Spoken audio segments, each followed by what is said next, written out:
since I pointed out that quite literally that information is energy, now you've got to consider this. A revolutionist does, that the quality of the info is of some import. That what you ingest has some bearing. As I was walking out here and decided to start off with that, it also brings up a real right angle possibility for me to point out that a person is not, if you recall when I was talking on another level, that a person is not, as it would first appear, what they eat. That what they eat are them. So how can you put that together with the fact that it matters what kind of information energy you take in? If, in fact, as I told you, if I did not make it that specific that night for you and your people, based upon the confines of words, I was almost limiting what I was saying to the red circuit, if we could isolate it. And that was that, as opposed to the phrase from the 60s and one of life's good stories, that you are what you eat. That it's simply not so. And I brought it up that first time on the basis that you find it curious that probably many of you mouth that, or many of you, if I said it, would say, that's true. I mean, it's just obviously true. Whereas, if you wait 1 second, and let me just give you a little slapping around just for a second, you have to realize, well, it's not true. Unless you've been living in a closet all your life, and indeed you have never had anything that your culinary experiences have never gone past mushroom soup. But assuming it has, assuming that you've been around the block and you've been weird and you've been strange before you met me and you tried diets, that you went through periods where you were drinking constantly every afternoon after work and not eating good, and then you went through periods of trying to be healthy, surely you had occasion to notice, well, now that I slap you around, to notice that it made no difference whatsoever. I mean, maybe if you quit drinking every day that your cheeks wasn't quite as puffy, and maybe you dropped 1 or 2 pounds, but basically the point is, it made no difference whatsoever. So, as I said, this was not where I was going tonight, but I couldn't resist, since some of you need some kind of yellow circuit challenge. Then if that's true, then how can I tell you that it makes any difference what kind of energy you take in as information? That it shouldn't make any difference. Whatever you take in is going to become you, right? Tut-tut. Don't you love the name Fred the Egyptian? I've loved the titles of all the Evos, but just pulling up tonight and seeing that again, I just... Now I was wondering whether somebody around this great metropolitan area might see it and think, well, this must be some kind of current, up-to-date, some kind of probably satirical or perhaps serious commentary on Middle Eastern conflicts. And then how disappointed they'd be. And I thought, well, hell, if they're that dumb, they couldn't be disappointed to think that it's going to be about some Egyptian named Fred. A few people out of town, that's all irrelevant, I guess. How can it be that it's of any importance that if, speaking about the red circuit artificially and in isolation, that it does not matter if what you eat is not what you become, what you eat becomes you, then how can it be then the information that you take in, it makes no difference because whatever you take in becomes you? Does everybody want a couple of seconds to mull on that? Three-dimensional consciousness would say that's not possible. And to three-dimensional consciousness, I say,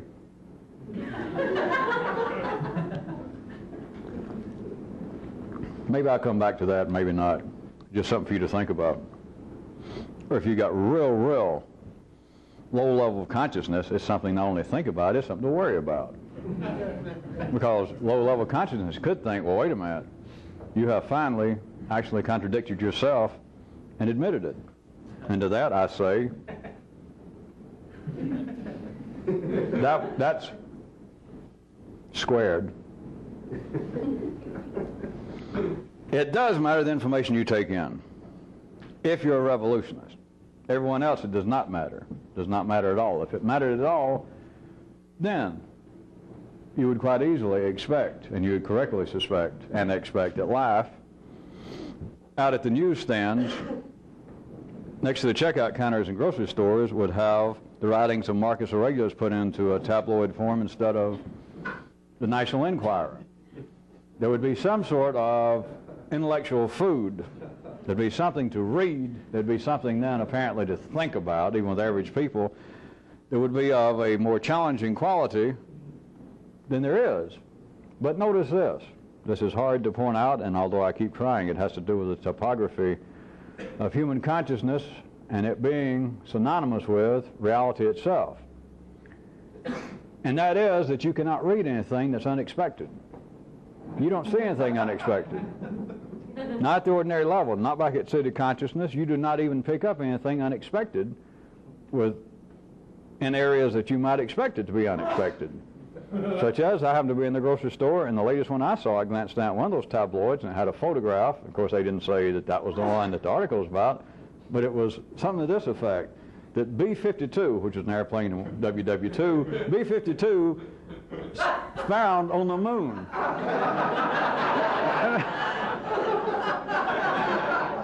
All right, it's strange that, of course, I don't have to point out the inference to you. But do you realize that that is not really unexpected? Nobody's ever thought about it, I don't guess, except whoever sits around and thinks up those things. But you don't actually read anything that disturbs consciousness. You laughed at that. I smiled at it. I remembered it. But life does not produce information that, when it goes into the ordinary system of the ordinary people, is going to cause indigestion. It is not going to interfere with this dynamic of what you eat in the yellow circuit being of some consequence. It will not stop, if we were talking now, jumping back and forth from a red circuit isolated artificial discussion from that to something other, it would not stop the fact of a tiger eating a gazelle and the gazelle becomes tiger. When you get to the yellow circuit, when you get to information, life does not furnish information that you might eat, in your case, that is non-gazelle. There is no information available to upset you. Now that, on the surface, can apparently be open to absolute denial, because you would believe that you have read things throughout your life.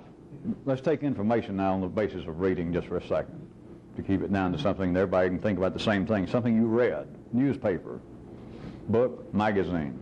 You may believe, your consciousness may tell you that you have read things that upset you, war crimes, people starving, etc. It's not so. There is no information available. Life does not produce information that is going to disturb the status quo of consciousness. It never happens. You have never in your life received information until now. And even now it's a running battle. I have to go through all this to even get through to some of you at all for a second. But you have never been confronted by information that disturbed your consciousness. You have never been confronted with information that disturbed the nature of you being a tiger.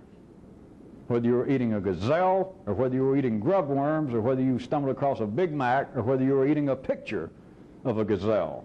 It did not matter. You have never been disturbed.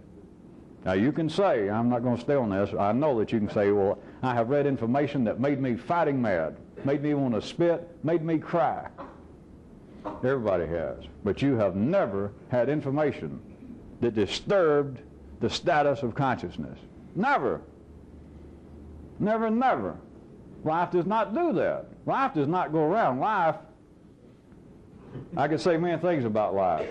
And I said I could, being on the relationship I have with life. You people, let me say, even if you knew how to do it, if you should ever get to the point that you knew how to do this, and it only happened hanging around here, but if you ever got to the point that you knew how to do this, let me warn you beforehand. Let me give you a piece of advice. If you got to the point you could do this, let me tell you, life is not really the kind of guy that you want to fuck around with too much, that you want to make just casual, sarcastic jokes just directly to its face.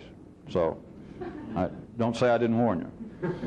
But there are a lot of things I could say about life. One of them I was going to say is, life, many things I could point out if it wasn't listening, at least life does not go around and stick itself in the eye with a stick. And life in general does not turn its ankle and hurt its knee or its lower back as much as most people do. Life is not going to turn out information that is going to disturb parts of it. Do you? One more time. This does not count your partnership talking to you about all your great fears and how the world is going to hell. That's not news. The genes of man's been talking about that as long as man's had genes. You have been talking like that almost as long as you got a memory of this noise in your head talking to you, of you hearing voices. Life does not put out information that humans can ordinarily hear that's going to disturb the status quo of their consciousness. Now, just for a second, does anyone see how this is not a parallel to the fact that, speaking red circuit-wise, that you are not what you eat, that what you eat are you, that it has to be you. When it gets into the area of information, there is not even, once you see it, there's not even the illusion of there being non-tiger food for tigers. If you are conscious of it, it is suitable food for you. Even if it's food that you pick up and you read it and it makes you cry. That is not a disturbance of consciousness. That was the right food for you. If there was such food around, I said that it's not available and life doesn't do it, but I just want you to hear this. If there was such food around, you would have never found it. You would be like a tiger walking out, even hungry. That is, you looking for something to read, you believing that you would like to be stimulated up here. You would be like a tiger walking through the grass, and he's constantly stepping over grub worms, avocados, peanut butter sandwiches. That you might say, hey, you could eat that if you wanted to. And the tiger would go, what? It is simply not part of his consciousness. It's the landscape. It's just not, he is not conscious of it if a tiger was conscious. So if there was information, such as I'm talking about, you would not know about it. It's just a fact. And I might also point out, you could see this as at least being the germ, or one of the germs, of the great old belief of hidden knowledge. That simultaneously people believe, hey, there's got to be something going on. There's got to be some kind of knowledge, but it's hidden. You're right. There's got to be such knowledge, and there is. And I keep telling you it's not hidden, but I lied, it is hidden. I just didn't know how to tell you. It's hidden. But you can travel all you want to. You can get a Euro pass, or you can get one of those 30 days going anywhere on a Greyhound.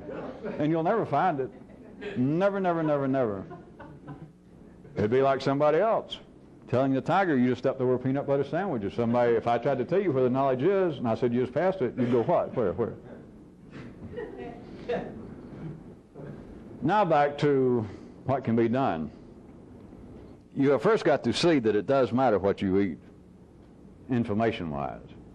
Now, of course, you do know that it matters what you eat red circuit-wise. That is, do not go out. As the little things I've already given you, I've told you a few things that you should and should not do, dietarily speaking, not for any religious reason, but really for good total organism reasons.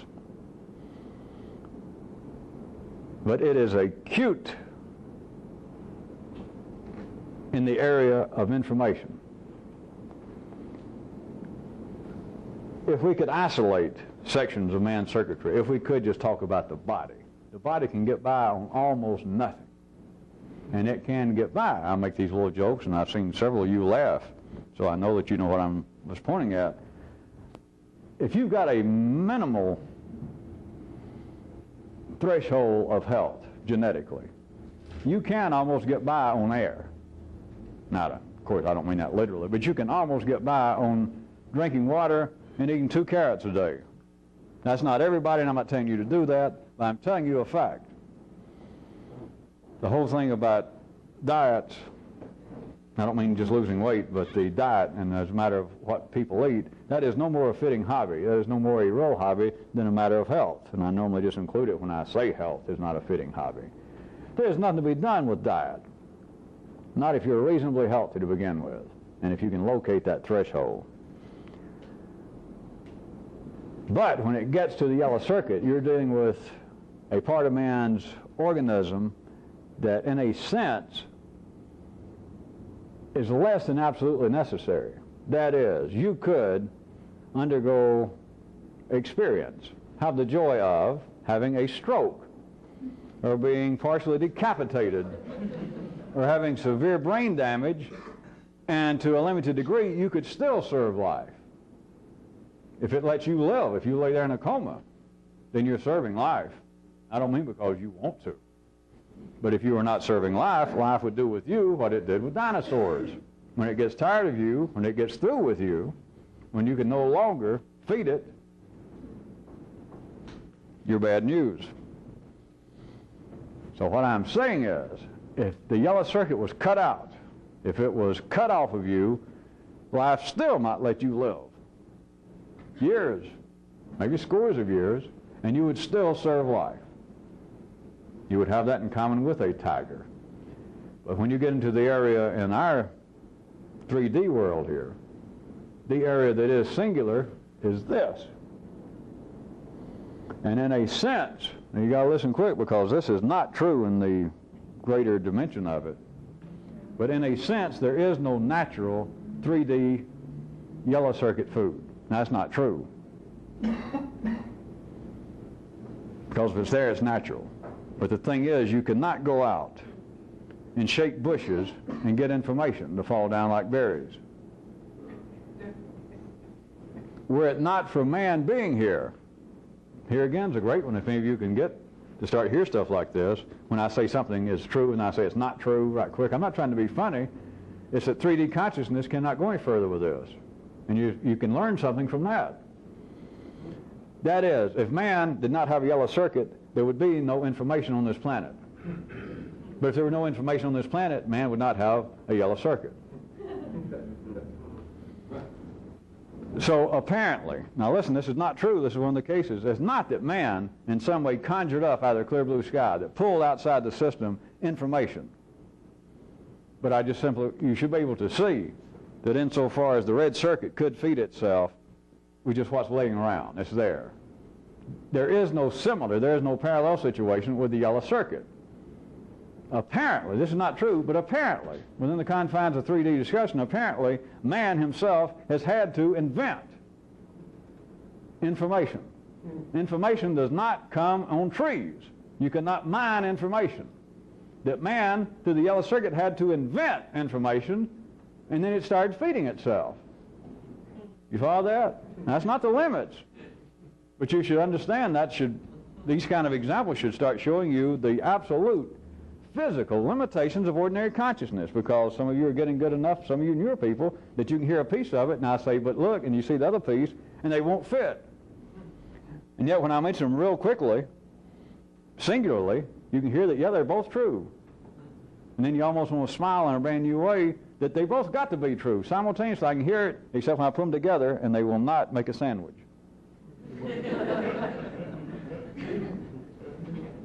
All right, so apparently, this is not true, I say again, but apparently man is the source of information energy. That it's not on trees, it's not on the ground, and it doesn't fall out of the skies, and he cannot fish it and retrieve it from the oceans. Apparently he makes this food. Now you've got a matter of quality being of importance. To be a would-be revolutionist, the energy that you take in apparently through the yellow circuits that comes in as information, as data, becomes of importance, as opposed to looking for the non-existent red circuit ambrosia. There is something approaching a right food for the yellow circuit, for the upper circuits, whereas there is no particular right food for the lower ones.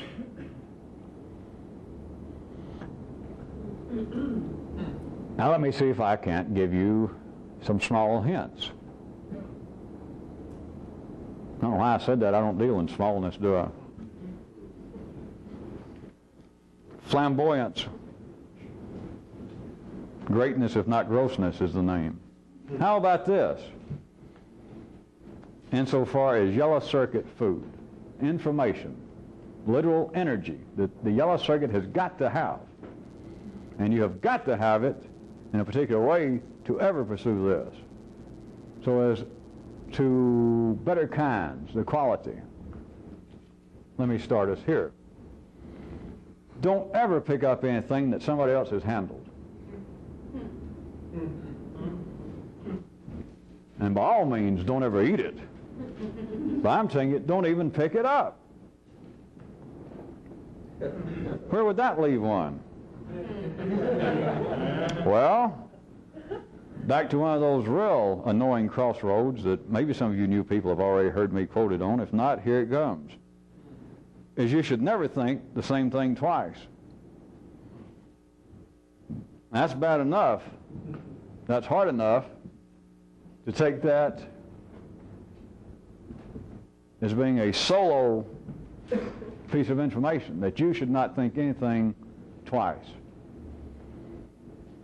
That absolutely precludes that you would think anything that somebody else has thought. That you would pick up anything that somebody else has handled. If they thought of it, fuck it. That's a fact. You cannot start off and ignore it because it's everywhere. Advertising, billboards, listening to me, reading, especially, don't immediately decide, well, I'm going to quit. Or at least I'll cut down on reading the National Enquirer. In fact, I'll make a deal with myself. Self, every time you read the National Enquirer, then you've got to read 4 or 5 pages out of the encyclopedia set that you got stored up in the attic. Good deal. If somebody else has handled it, you shouldn't even pick it up. But it seems like in the beginning that you almost got to pick it up. As I said, you're faced with it, you just turn around and you hear a comment, or you turn on the radio and you're trying to listen to music. In between selections, somebody comes on with a piece of information. And you hear it before you can stop it. And so you can say, well, I can't resist picking up some of it, but you can. You have got those split seconds. Of course, when you get good, I've already told you how many you got, that you can hear it and you don't pick it up. You can hear it and you don't think it. That, I could say, is somewhat of a subtle ability that's not necessarily, I do not necessarily, nor should you expect that you could do immediately, but you can do this. Beyond me hollering things like, fuck it, and trying to get your attention, which I guess are getting a little thin by now, is this. You can count on this, but look at it. Don't take my word for it, but you can count on it. If somebody else has thought of it in those exact words, and you hear about it or you read it, and especially that it seems important, it's ridiculous. This is normally why I'd say, fuck it. I'm telling you, don't bother yourself with it. Which is just the opposite than they would teach, and that you were brought up to believe, and that you did believe back in the city. You should pay attention to that, which is important. Something that sounds like a ready-made axiom. Maybe it's a proverb that the guy's just re-quoting, but you never heard it, and by God, it about wraps up that question, and I like that. You should not be picking up things that somebody else has handled. If they've ever had their hands on it, you shouldn't even touch it.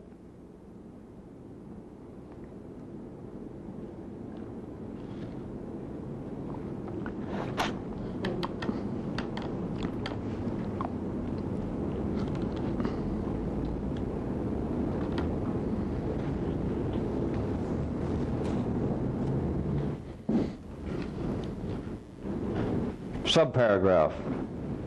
I'm going to wander around parts of this.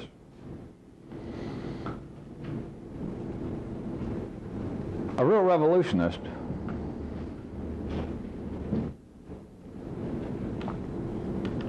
would be thoroughly sick of the past.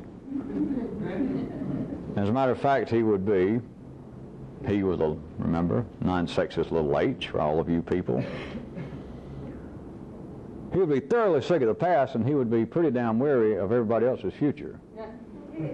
That is, everybody's conception of the future. All the futures that he's ever heard described that everybody else has already handled, that he's already heard about, read about, and that he thought about at least once. To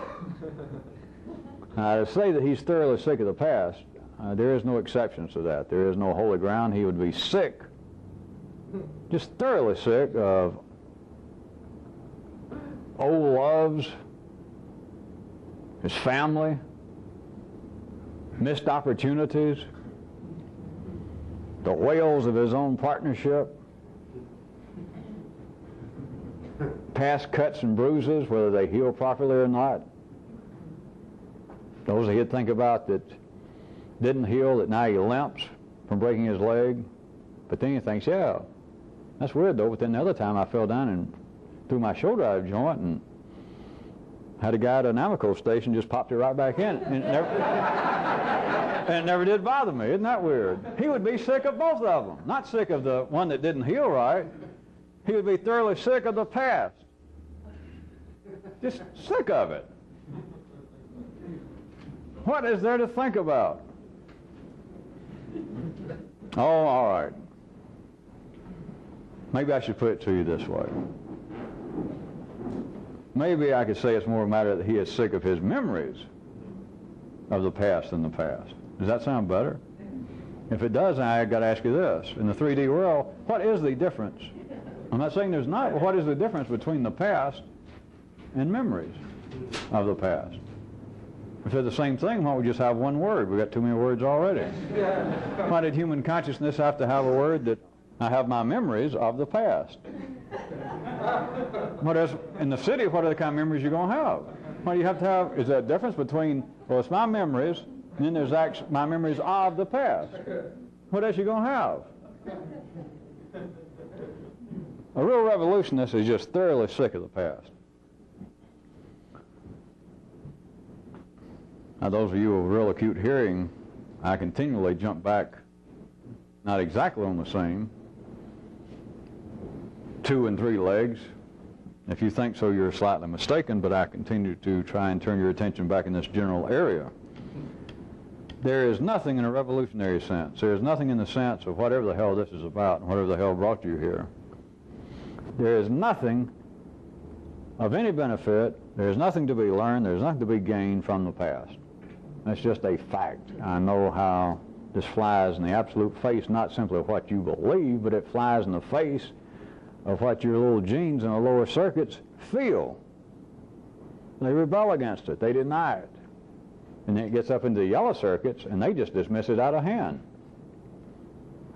But it shows that you are a disturbed person already, or else you should have left here when I first ever said that. That should have been a dead giveaway of what an idiot, how insane, how deranged I would be to say that the past has no value whatsoever. Just none, none, none. And that was being charitable. Because to revolutionists, it's worse than having no value. It has negative value. It is bad information. It's been handled not only by somebody else, but by every fucking body else. That's why it's the past. And you may think, well, no, I have my own private past. In fact, one of the things I do think about a lot is that one particular love affair of mine that ended back about 1981. You know what I'm talking about. That was the one that I still can't really get over. Oh, sure, I've had a few girlfriends or boyfriends since then, but Jesus, that one. So that was a private thing just between me and her, or me and him. And it wasn't. Everybody in the world knows about that affair, because that affair was everybody's affair. There is no out there. You do not have some kind of singular genes. Your genetic tie-ins with somebody of the opposite sex, or the same sex, I guess, but your genetic tie-in was not unique with you. Your secret love affair, your secret heartbreak, your personal memory of this past is a public scandal. I couldn't resist saying that. Of course, it's not a scandal because most of your friends and neighbors have about as much interest in your sad memories of past love affairs as they do over, is there actually a B-52 on the moon?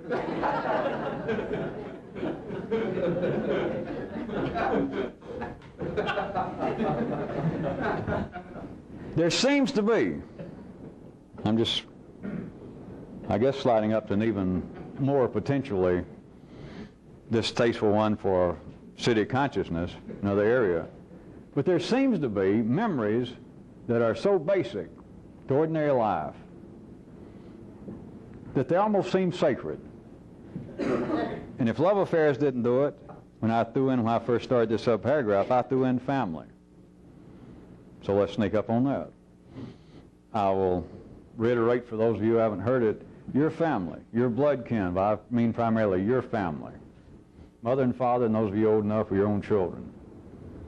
But your blood kin, especially your mother and father, in a certain way, are deserving of absolutely, to put adjectives on the word singular,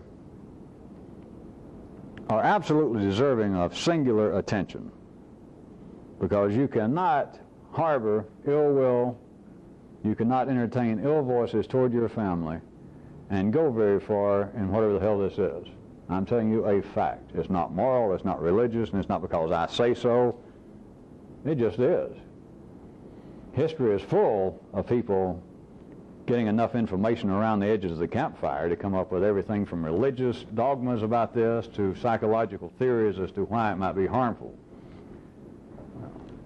I've rounded it all up, and I'm putting it right in the middle of the campfire for you. Right in the flame, I'm telling you, you got to just leave your parents alone. And if you're old enough and you got children, it reaches a certain point, and the day comes, you got to leave them alone.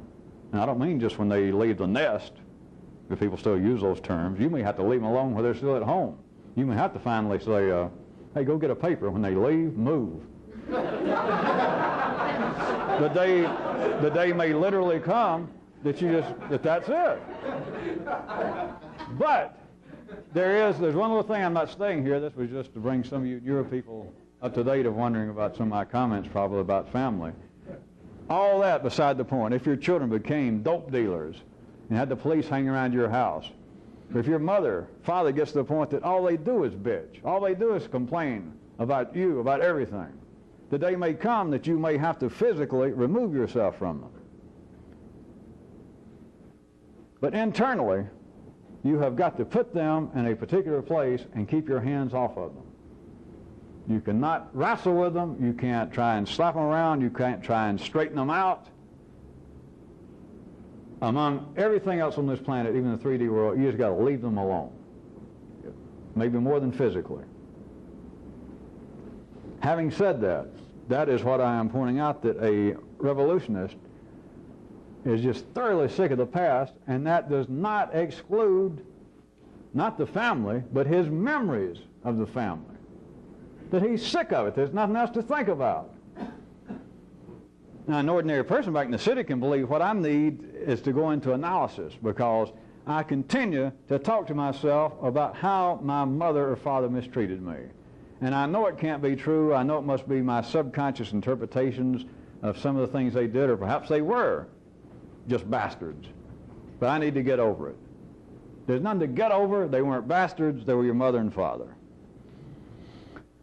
There's nothing to get over insofar as they are concerned. What you have got to get over, which is not the kind of term I'd use, but I'm trying to slip us from the city back to where we should be.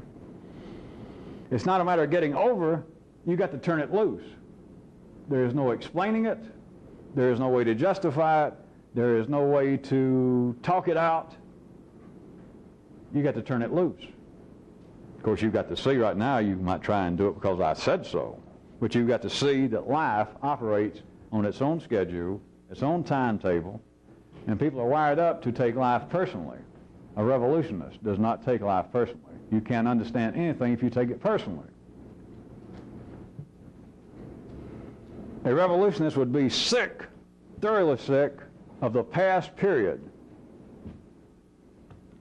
Anything that he or she thought about the past, he would be sick of it, because he would know that not only is this a waste of time, it is spoiled. And he continues to eat it if he doesn't do anything about it. He continues right here, not that it's limited to that, but that is the way it's observable, that I am having the same chemical neural connections go on and on. Me and my mother, me and my mother, me and my oldest son, me and my oldest son, me and that last girlfriend, me and that last girlfriend. And you hear one word she said, one sentence she said, one thing that your mother said 35 fucking years ago, over and over and over and over. Forget psychological. It's a drug dependency. It is a drug poisoning. If you're going to do anything, whatever the hell this is, I like that. That's better than calling it this thing, isn't it? Just whatever the hell this is.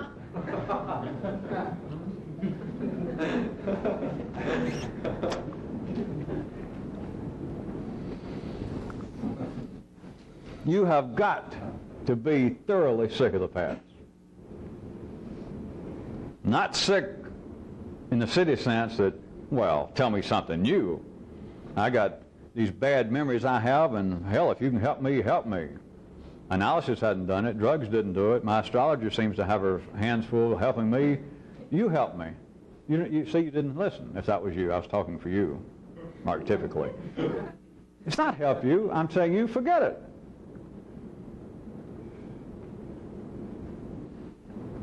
If you had reached a certain point with this, I'm telling you, when I say things like forget it and I make some dogmatic statement, all I'm doing is not giving you a piece of a true dogma of some kind. I'm not giving you something to do on the basis of faith. I am telling you something that would be natural to you somewhere down the right angle road of time. So if you can take advantage of it now, why not? What the hell you want? Some of you are not spring chickens anymore. And come to think about it, neither am. We could all be done for. Now, I could be wrong. The bomb may drop tonight. We're all finished. I don't mean to scare you people out of town when I say I could be wrong. I can't be wrong. But this is true. You and I both are going to die, so you ought to operate as fast as, I can say you operate as fast as you can. From your viewpoint, operate as fast as you want to. I'll leave it to you. After you reach a certain point, I'm simply telling you my words will be of no longer importance, and it won't be that I was proved to be right again and again and again, but you will simply reach the point of not saying, yeah, I have certain memories I don't like. That's not what I said. You'll reach the point that you'll be thoroughly sick of the past. Not selectively. Now, just because I use examples, I guess, that seem negative, I guess. How about other people? Somebody in the city could say, well, how about good memories? I've even picked up books by who are all those people? Elizabeth Barrett Brownlee and Brown and Weston and Percy Shelley and all these people that seem to write things and odes and poetry to good memories. I repeat, a real revolutionist is thoroughly sick of the past. And so you might, speaking from a city view, say, well, it's nice sometimes to sit down and reminisce or meet an old friend and talk about good times. We don't always talk about bad times. A real revolutionist, I don't know what circumstance. I guess 4 or 5 beers in him, maybe he would. But I'm telling you, there is no exception. It's not a matter of whether the memories selectively are good or bad, or whether I had a good experiences in the past in one area and bad. I'm telling you, a real revolutionist is thoroughly sick of the past. Sick of hearing about it, sick of being involved with it. Now, this is all what appears to be out there. Sick of hearing people talk about it, sick of hearing movies, songs, records, everywhere he looks. It's the past, and he would just be thoroughly sick of it. Now, that's apparently out there.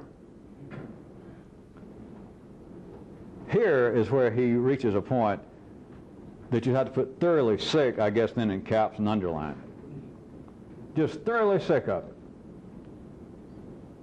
I guess for tonight I've made the point, at least verbally. I'm just saying there are no exceptions. The past is a waste of time, the 3D past. What appears to be your past here, no matter who you are, no matter what happened, it's a waste of time. It's been handled, you have handled it, everybody has handled it. It is public. The genetic past in the city is a waste of time, at the very least. And when you get good enough to begin to taste it, it is poison.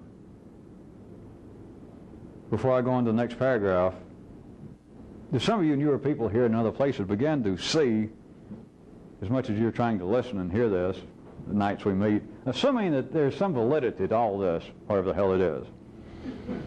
And you begin to hear certain parts of this, can you see how it gets reflected out in life?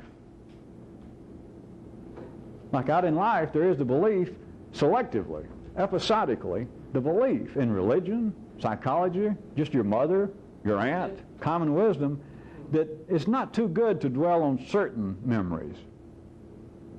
I'll give them that. 5,000 years they got to that point, that certain memories is probably not too good to dwell on.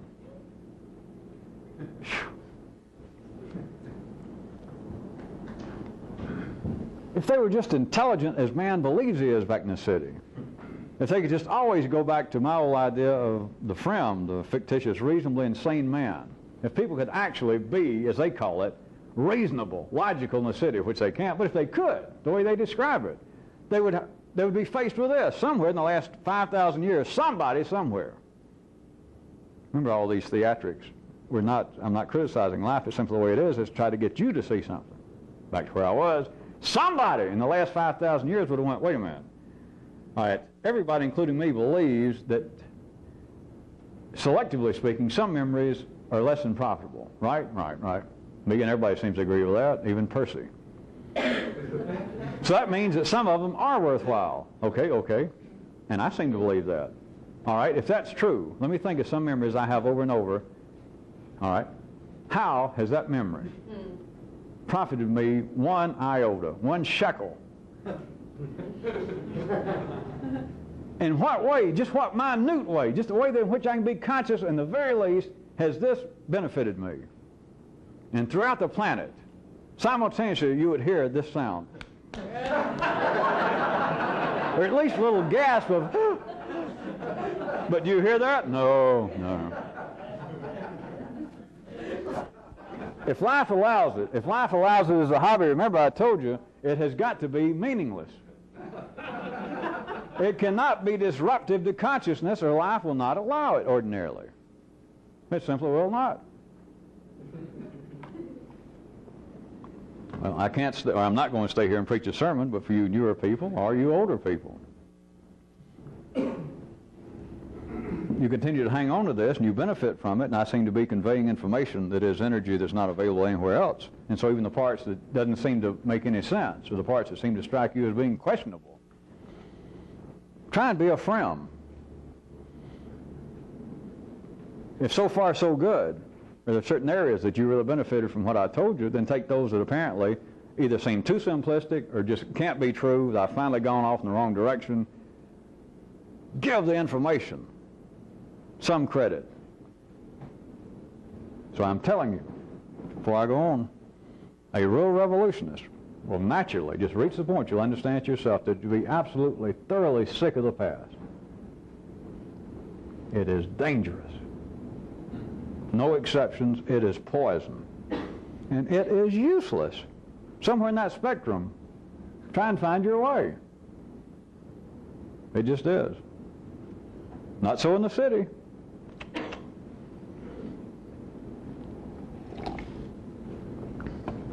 In the city, consider a subparagraph, you realize, that is you and everybody else, but back at that level, people love and they dream of things afar.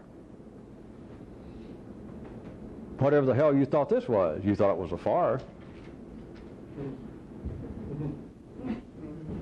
What have you heard that was quoted as being from me or reflective of me, or people that read something I'd written publicly?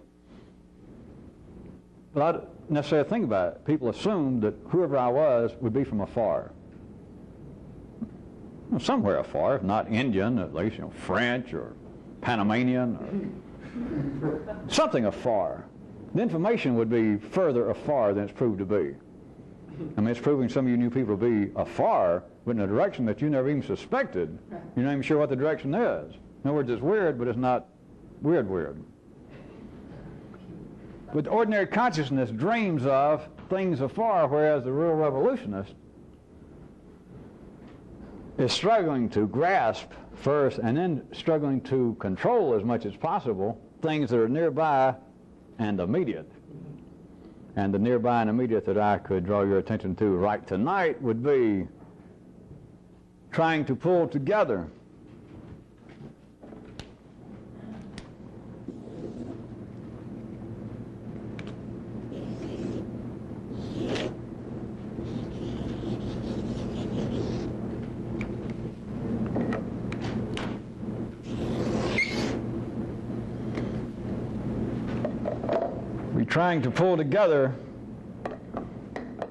what I've been referring to of late, the lower and the upper circuits. The older nonverbal, those growing right out directly, as opposed to the rest of what you seem to be, growing directly out of the genetics of humanity. The ancient ones, not old men in caves. You got the old man in the cave. He's living in you. It's not the people in Atlantis that disappeared. They didn't go anywhere. They crawl down your spine. They're living down around your pelvic region. They're still there. But to draw them together with a newer, younger, verbal, the upper circuits that do not need, in the same sense, mushroom soup, carrot juice, and water, they got to have some other information. They got to have other food, and the food comes about in words, information.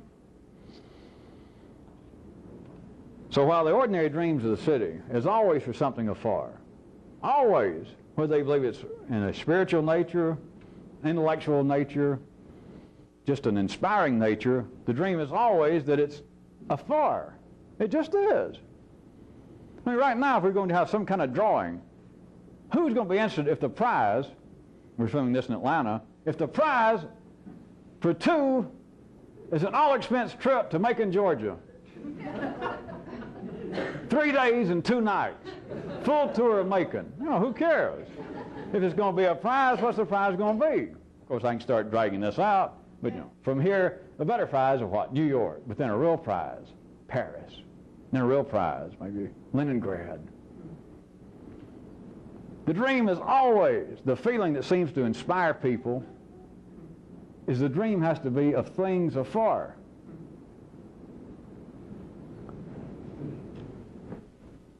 Can any of you right quick begin to see any connection between what seems to be spatial and what I tell you is the unrecognized background of time? To dream of things afar is to dream of things that's already been handled. Who would want to go to Paris if nobody had ever been there before? Not you. Why do you want to go to Paris? Because that's where everybody else goes. Well, I mean the people who are, you know, people. The people who are not my kind of people, of course, might be satisfied with a trip to Macon or Birmingham, but the real people, I want to go where they go. That gets real sticky verbally.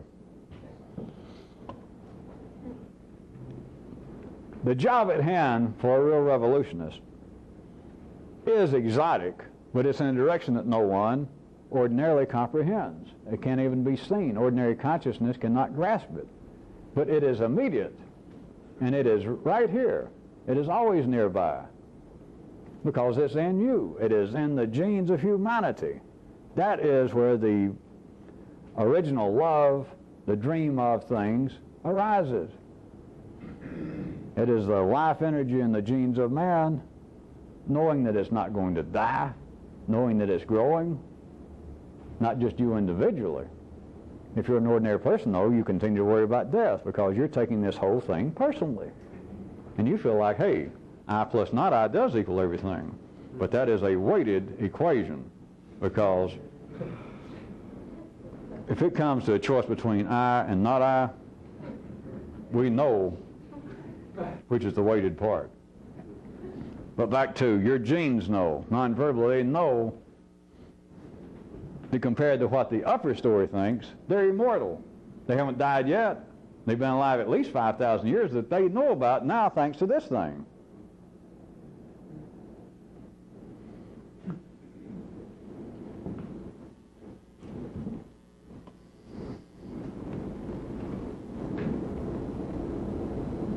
The dream and the hope is in humanity, and it's not afar, but it's a part, again, that you could look at as being the masterstroke of the way things are arranged. The belief if there's anything possible, there would be an extraordinary change in humanity. That if I could become a new person, if I could in some way increase my consciousness, my awareness, whatever term you'd ever thought of before, if I could become a real changed person, it's always afar. Now, don't take afar as being literally limited to spatial distance, but it's always something afar. Even if it's just on the basis that you go somewhere and they guarantee for X amount of money that you will lose 12 pounds in 12 days. You can say, well, that's not real afar. All I got to do is I got to go there 3 hours a day for the next 12 days. But it's still afar. It's always somewhere out there. It is a part of the masterstroke of life again. Because if the only possible change is afar, if it's out there, don't you get a glimpse every now and then between all of my talk that as long as you believe it's out there, it can't be done? But then ordinary consciousness will immediately say, well, wait a minute. That's the only choice. If it were not that way, then anything I'd want to do, I could do, and I can't do it. And so the change is always, it's something I've got to do. A real revolutionist understands that it's right now, it's immediate, and as opposed to it being afar, it is nearby. Real nearby.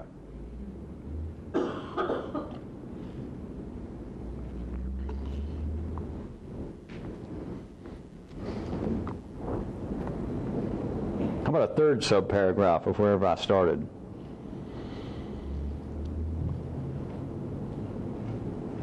A real revolutionist, here comes another one, would treat the routine human emotions like junk food. Like fast food. That is, eat and run.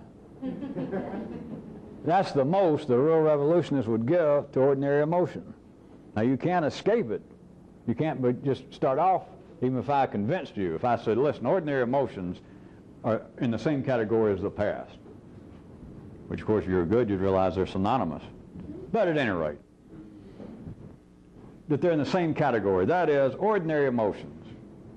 I don't care how sensitive you're wired up to be, you're going to have to stick out your chin and try and take it. If they're ordinary emotions, I don't care what they're called, love, family responsibility, all those fine things.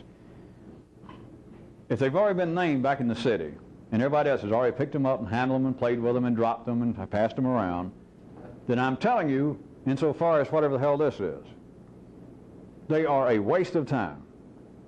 But you cannot start off and immediately ignore it. You're still going to serve life.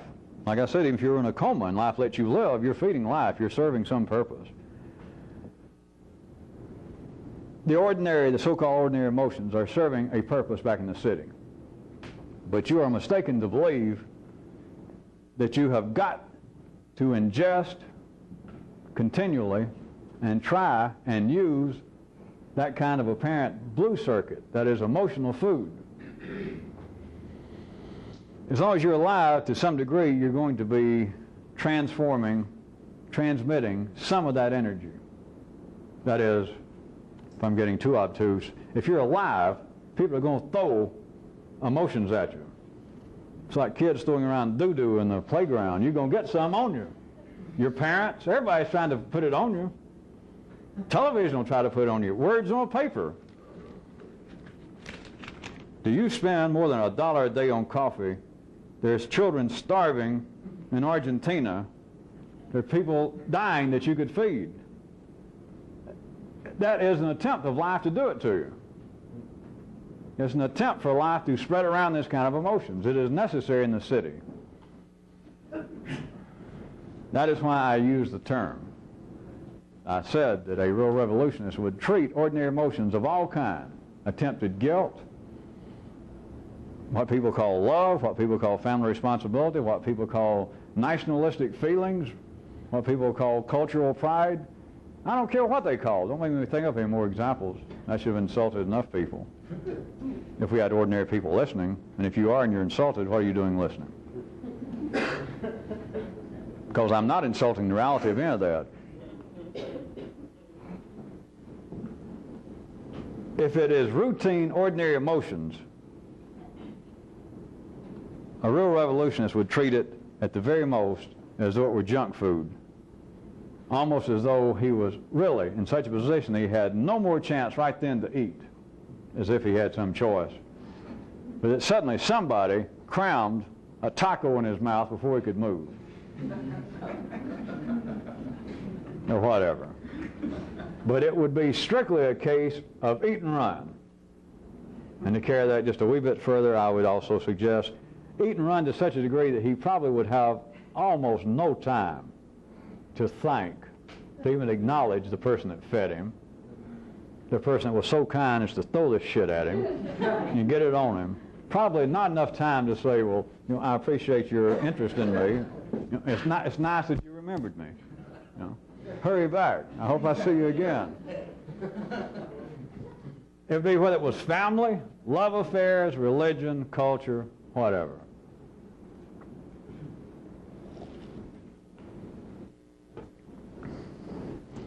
Similar to this,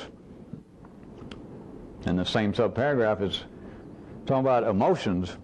And ordinary emotions, what we're talking about with people back in the city, with ordinary people, we're talking about that which ends up being classified as what? Problems. Even if you start out and apparently discussing some emotion that would apparently be positive, you know that you're just one step away from what? Heartbreak? I was going to say problems. The good old blues song. Love ain't nothing but the first stage of the blues. I still love it. The man had it wrapped right up in one line. You didn't even have to hear the rest of the song. He played some fine guitar. But that covered it. I could improve on it a little bit and say positive emotion, apparently. Positive emotion ain't nothing but the first stage of negative emotion. You can count on it. It's not a gamble. It's not illegal, even in this state.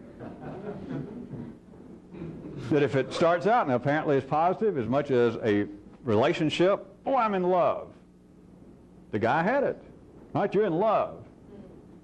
How long are you going to be in love? How long is it going to be before your little heart is broken?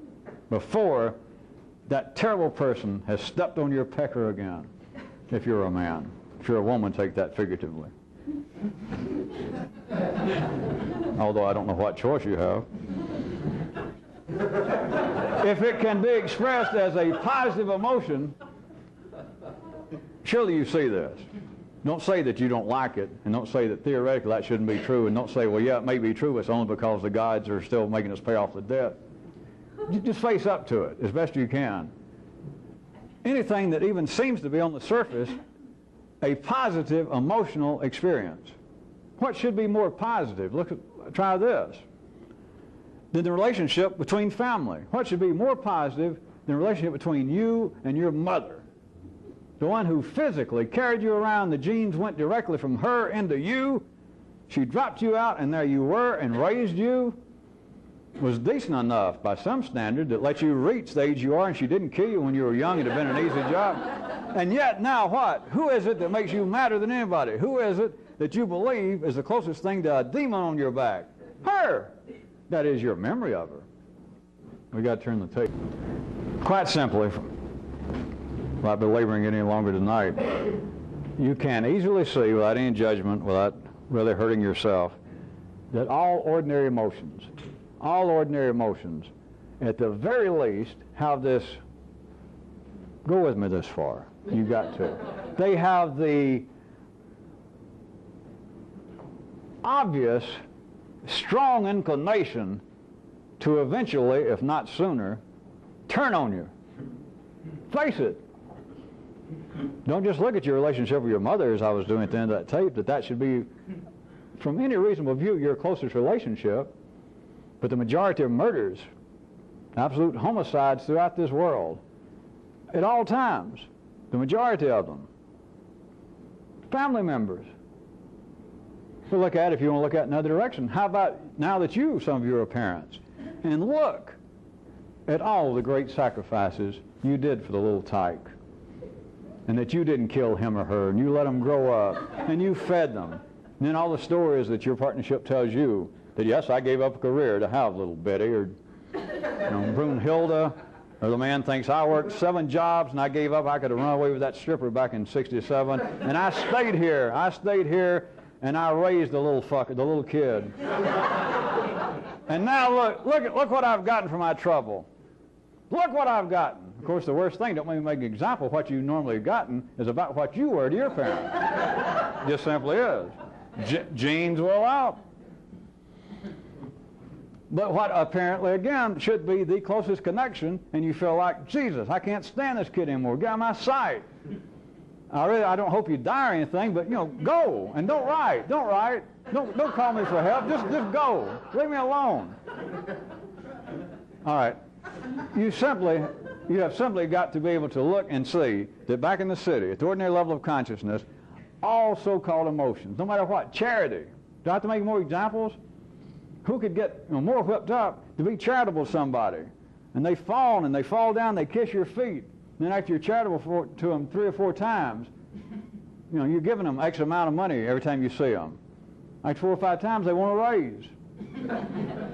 And then what? You get mad as hell. You can slap the shit out of somebody after all I've done for you.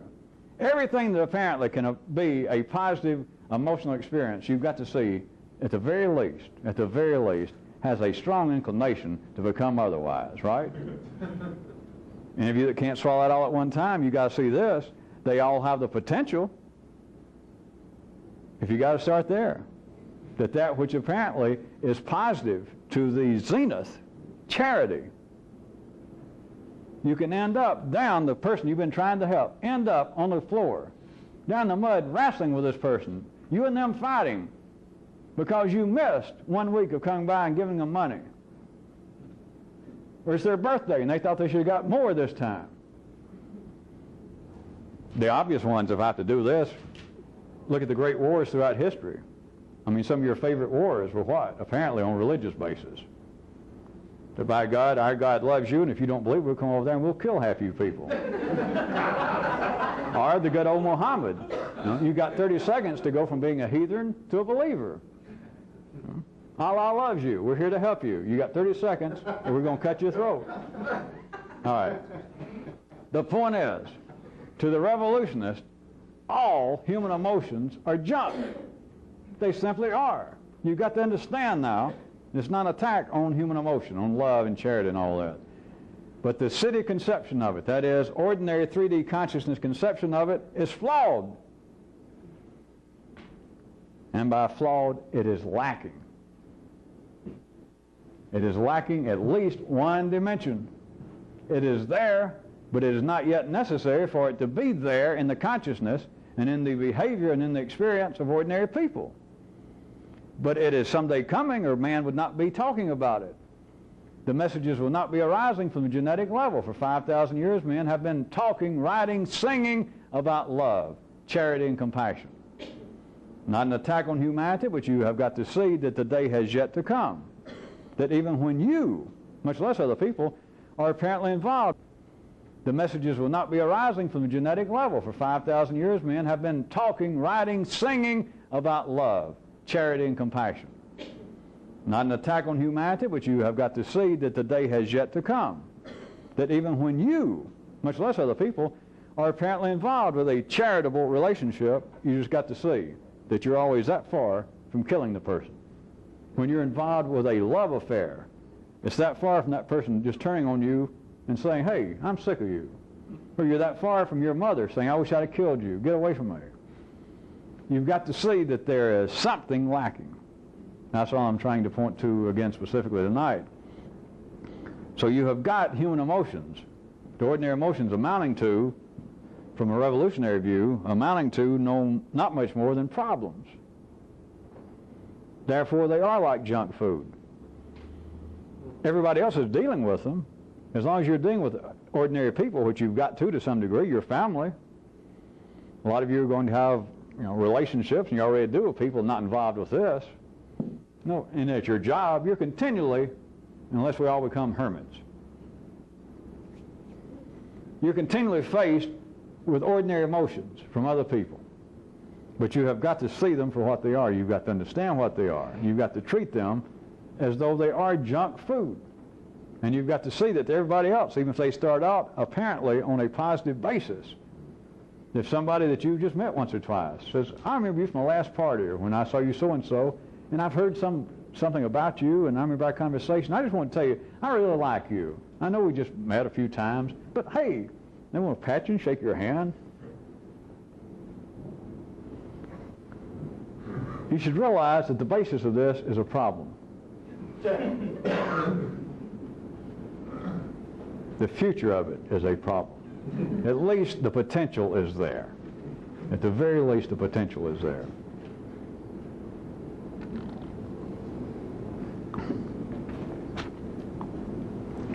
Then for this confrontation, this exposure that you have continually to ordinary emotions, as in everything else, you've got your choice, 2 possibilities. In regards to other people's emotions and the way in which they are apparently involved with you, trying to get involved with you, You got the basis of either acting on the problem or thinking of acting on the problem.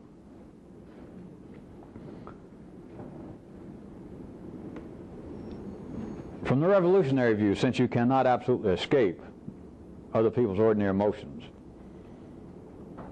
you have either got to act on the realization that they're junk, or the only other possibility right now available is you have got to stop thinking of acting on them. You've got to do one of the two. If you don't, then you're not involved with whatever the hell this is. No change will take place. You're eating the same energy food, the same information over and over and over. It's now apparently being intaken and digested by the blue circuits, but you are still taking in information that everybody has handled. You're taking in information that at the very least is sans any nutrition, and at the most likely is spoiled and is dangerous. So you either have to act on it, or you have got to stop even thinking that I should be acting on it, that I should have acted on it, that I should act on it in the future. Either stop it or act on it. And by act on it, now we're getting into an interesting area right quick of semantics, because I mean act on it and I mean, quote, act on it, unquote. Because the only way you can deal with other people's ordinary emotions is you've got to understand that this whole affair, the whole life of the city is an act, and nobody knows it unless you get away from it, and then you understand that it's an act, in quotation marks. Not because I say it is, and an act is just one description I could use, but I like it. And once you see it, you'll understand why I said it, and you'll wish I was there so that you could go. Your feeling will be, that act doesn't cover it, but I know what you meant. You realize it's all an act, but they don't understand it, and the only way to deal with it, if you're going to act, as opposed to simply stopping thinking about acting, is you have to act. That if you can't get away from it, and somebody at work, somebody you can't escape from, somebody on the street corner waiting at the bus, and somebody says, I just found my son is addicted to cocaine. And if you got nothing else to do, and it's already splattered on you, and you go, oh my God. But internally, you're doing no such thing. It's an act. If somebody says, my life is ruined, you go, mine is too.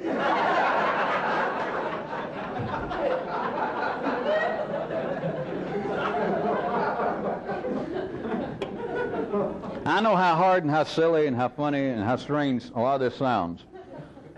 But listen right quick.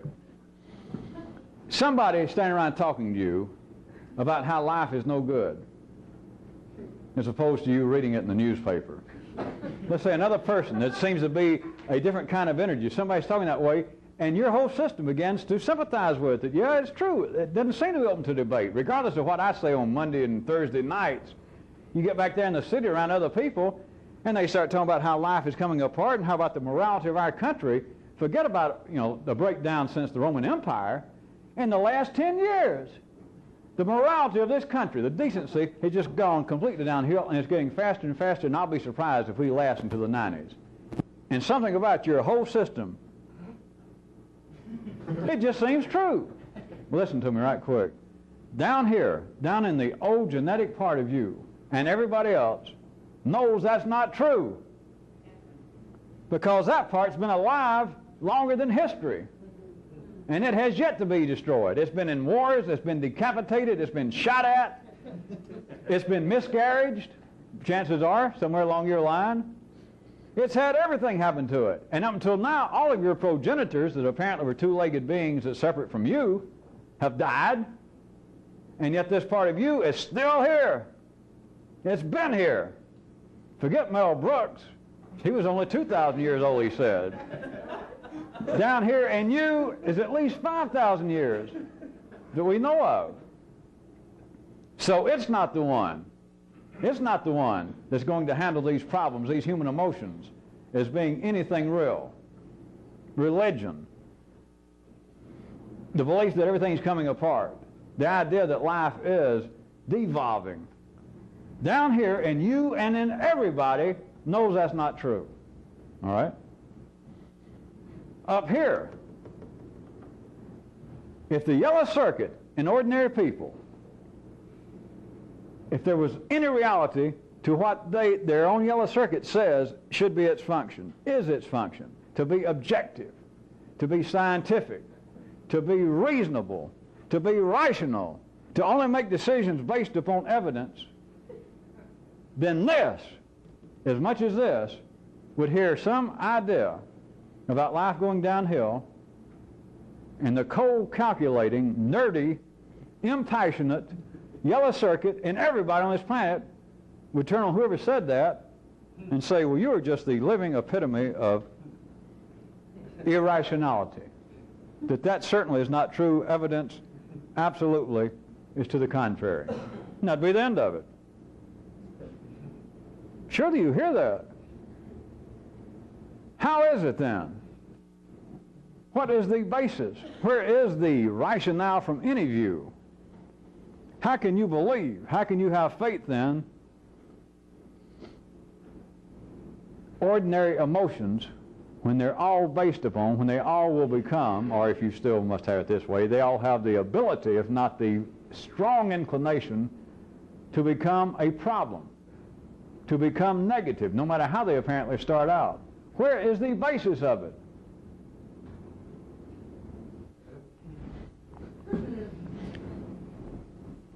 Now I'll do my little bit of speaking for humanity. There doesn't have to be a basis for it. It just is. Guess that covered it.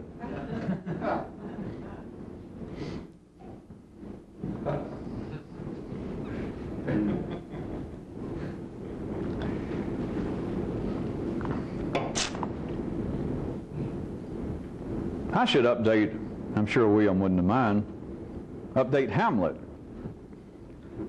At least part of it, update it should be to act or to think of acting. That is the question.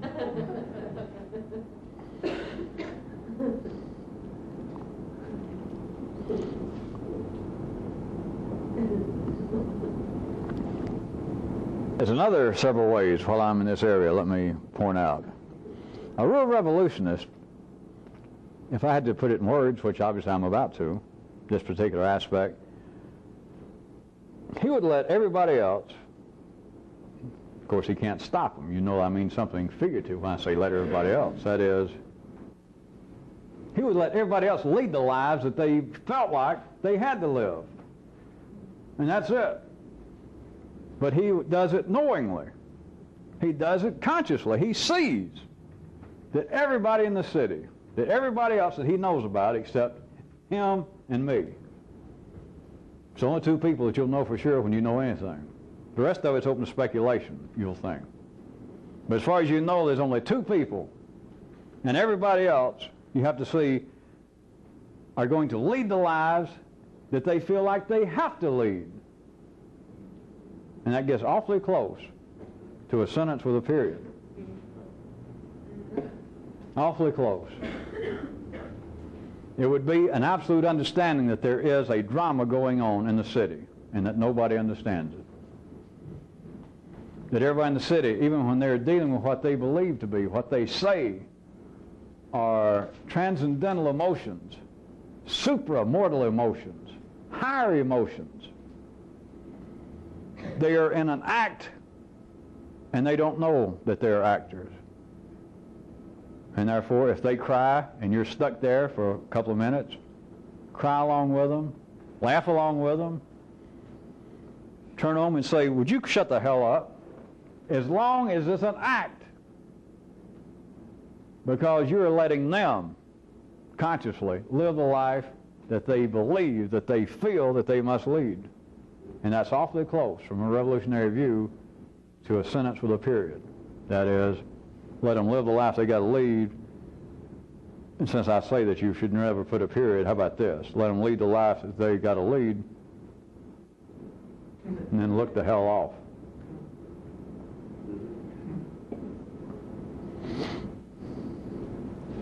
How about something a little more personal and might appear to be more positive and more useful? A real revolutionist wouldn't even speak of anything that he finds even slightly annoying. Wouldn't even speak of it. And he certainly would not harbor any feelings that he found to be abrasive. But to start off with what seems to be more immediately possible, that at least I can describe.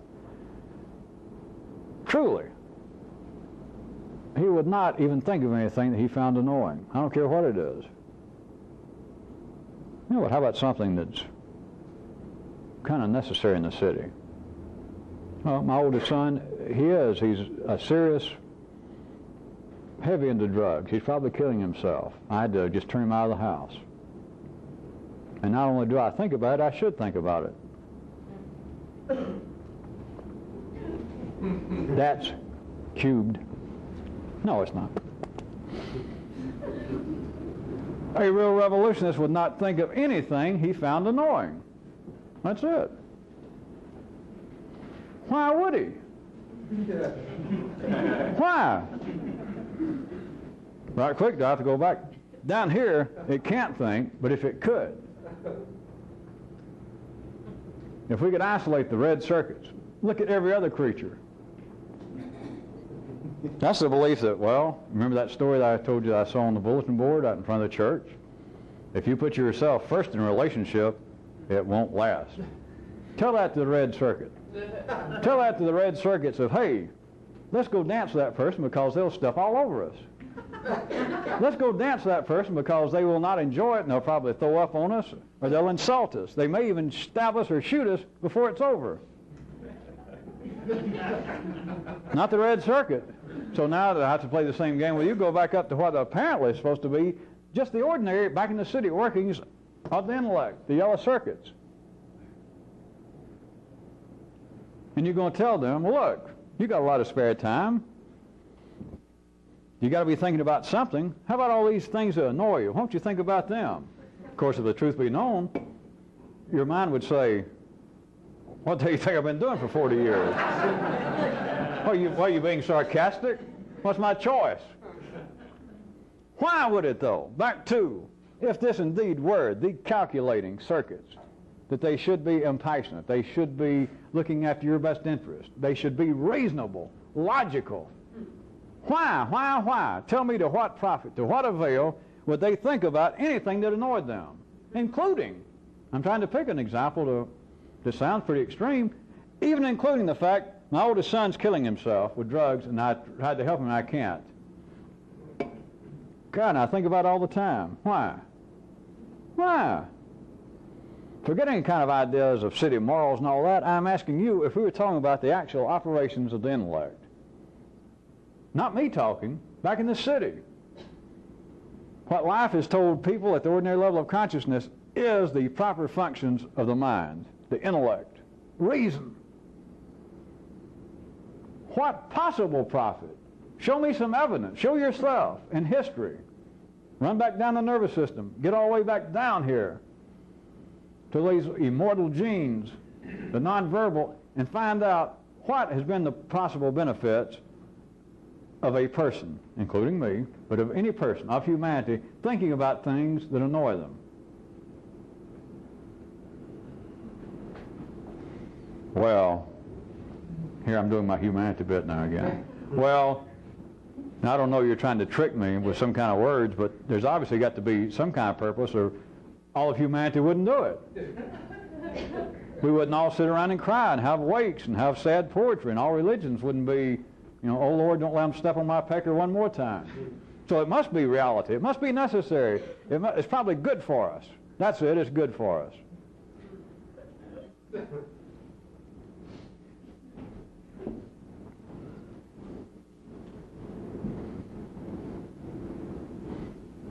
All right, how about this? To be a revolutionist, you can't be touchy. I guess I eventually had to get around to saying something like that, didn't I? Let me give it to you worse. I don't mean that you've got to be absolutely sans sensibilities. Of course, I'm not saying otherwise. Well, you can't be touchy. But how about this? You can't even be as touchy as life is. Or you can't make it. Now, this gets into an area verbally that almost sounds as though it's one of the aspects someday, if I get around to it tonight, I was going to tell you, I know a lot of you people still have, I guess, interest in matters religiously, you think, and I was going to tell you, I've been running across articles, they're still trying to track down still debating what might be the unrecognized foundations of Judaism or how Christianity was brought from here and there. I'm not here to be a historian, but I've had the inclination once or twice to tell you people that there is a single source of all the religions, and it's not historically recognized. There is no written available. There's no available written records of it. I happen to have been exposed to some of the records, and I translated as best I could. The best I can make, it was originally known, it was called the stupid religion. At any rate, one, I don't know why I get into all of it tonight, but one aspect of it was, is always, and it's of course spread out into all these other names now, but one of the part of the trunk of the original tree was to tell men stories of how creations could in some way turn around and attack the Creator. That's one of the great, that's right at the heart of it. So, if you didn't lose your place, that almost sounds like what I'm talking about to say that you can't be as touchy as life. That is, the question becomes, well, how, if we're part of a living organism, how can you be in any way better than the total organism? 3, 4, 5. Sounds impossible. It's like, how could I be smarter than life itself? How could I be better than that which apparently was the source of my being? 3, 4. Be that as it may, you can't even be as touchy as life is, because life is touchy in humanity. You don't believe it? What are people down the floor fighting for? What are jewels fought over? Apparently, from horizontal observation, what are wars fought over? Somebody, some group got touchy. Well, you can't talk to my wife that way. Meet me tomorrow morning with your seconds. Or, hey, you people can't come in here and take over half our country and just sit down. No. We take umbrage at that. Touchy, touchy. Now, here, my good man, you might hear at a bar, you can't talk about the Knicks in that manner. I'll whip your young ass. Don't you know who you're dealing with? The Mets have a chance. What do you mean that all Republicans are money grabbers? Where's my glove? I'll slap your young face. Touchy, touchy. What do you mean coming in here at 2 o'clock? You been out with who? The Mets? You cannot be touchy. Life is touchy. Life is touchy through humanity. Life is touchy in a way in the city that is necessary, but life is touchy through humanity in a manner that has nothing to do with an individual's own evolution. What is the source of what appears to be your problems? How is it that your so-called, or apparently good, potentially pleasant emotions always have the possibility, if not the real inclination, to turn into otherwise? Why? You get touchy. Well, we had a great relationship going on until, and then you describe some event, I don't care what it is, you got touchy. I used to try and develop a certain feeling towards some group of people, towards some other religion, some other nationality, toward life in general, until they did so-and-so. You apparently are always pointing out here until somebody did so-and-so. If I can put it to you another way, you're touchy. You're supposed to be touchy. You're supposed to either slap or get slapped. You're supposed to be pushed around, or you're supposed to push other people around. You insult for a while, you're the insulter, and then you're the insultee. You have to take turns. We all have to dance in the city backwards sometimes. You can't be touchy and do this. You can't be touchy and change. The only way you can be touchy is you have to stop and eat this junk food called ordinary emotions, and you have to sit down. You have to put on your bib. You have to dress up, meet the dress code. You have to pay the minimum. You have to make reservations. You have to treat the whole thing as though it's a serious affair. You have to look at the wine list. You have to be serious, and you have to order this stuff. And be prepared to pay the big bucks to bring it to you. And all it's going to do is eventually make you touchy. A real revolutionist would treat it all, at the very most, as junk food. That he might get it splattered on him, or as I said, he might be walking down the street and somebody suddenly cram a double order of McDonald's fries down his throat. But it's eat and run. Eat and run and forget it.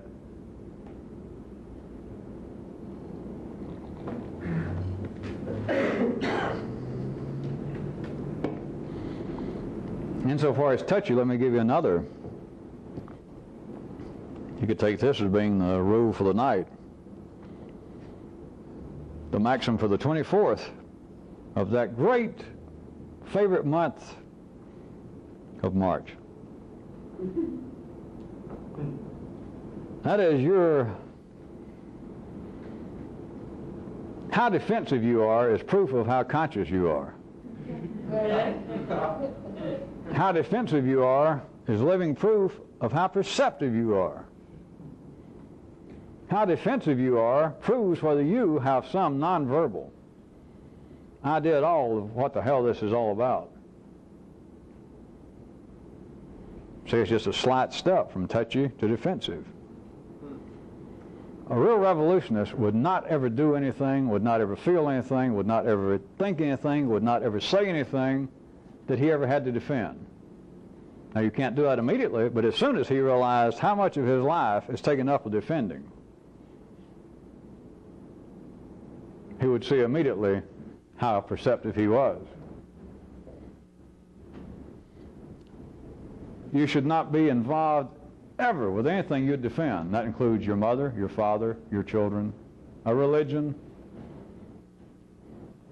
How about something, since we've been really nutty tonight, how about something that would almost seem impossible, inescapable?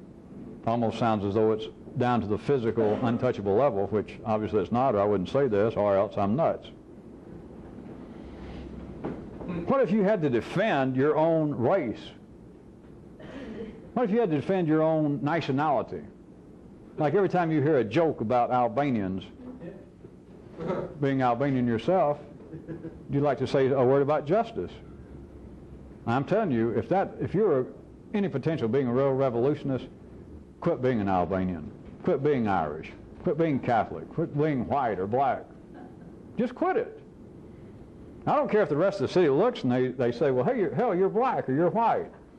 I can tell by looking at you you're Irish. Don't deny it. Your name O'Malley. With ordinary people, you don't deny it. Just eat and run. Forget it. You would not be anything. If you had to defend it, don't do it. Anything. Every time I bring this up, I don't do this as a joke. That includes this. You're not in a position right in the beginning necessarily to understand that or make any sense out of it, but that's a fact. Whatever the hell this is, if after a certain length of time you felt any need to defend it, if somebody says, are you still hanging around with those people where we went that night?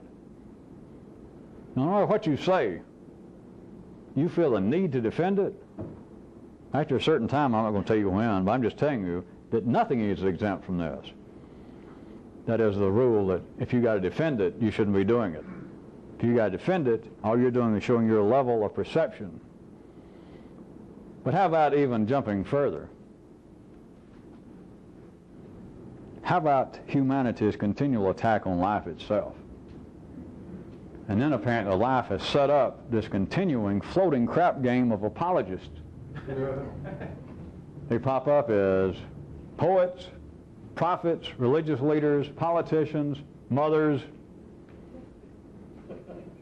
If you got to apologize for it, if you got to defend it, you shouldn't be doing it. If you're ordinary, you can't escape it. I'm talking to you people. Your level of defense everywhere. Your level of defense about the job you got, the kind of money you make, the people you consort with, your love life, what you've done in the past, the way you treated your parents, the way that you may treat them in the future, all the things you worry about. The very things that you should be thoroughly sick of, that is, the past. That which you've got to defend, you should not be doing. It is living proof of your level of perception. It is living proof of your development in the food chain. And most people, as you know, I hate to attack humanity carte blanche in any way. But based upon that, I'll agree, unrecognized in the city, but as a scientific law. Based upon that, in my observation, and you're welcome to observe too, the degree of defense in ordinary people, I would have to put them somewhere between used car salesmen and slugs, is where you should fall somewhere within the food chain. That was just a joke for you people who are slugs. I mean used car salesmen. There is a difference, yeah. That was a joke too. All right, attorneys, priests.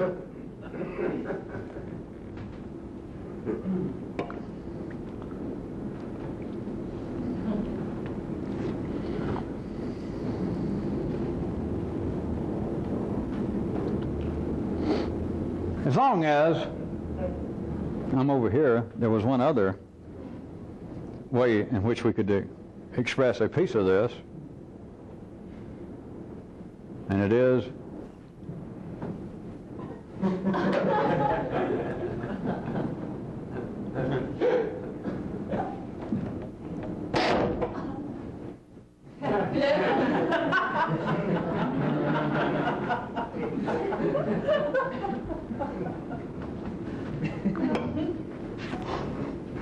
if it can be believed, don't. If it can be believed, it means what, among other things that I've discussed tonight? It means that everybody and their dirty brother has handled it, or else it would not be believable. Yeah, but in the city you can say, but that's proof of its validity. It stood the test of time. It's been passed around, and we've had the input of many, many people's consciousness, intelligence, and insight, and so therefore, there's the proof of it. I like that. Would you give me an example? Well, such things as God is love. There's a great one. Or you are what you eat. Yeah, no doubt about it. You can make it if you try. Okay. There's no stopping a good man. Okay. Justice is its own reward. Okay.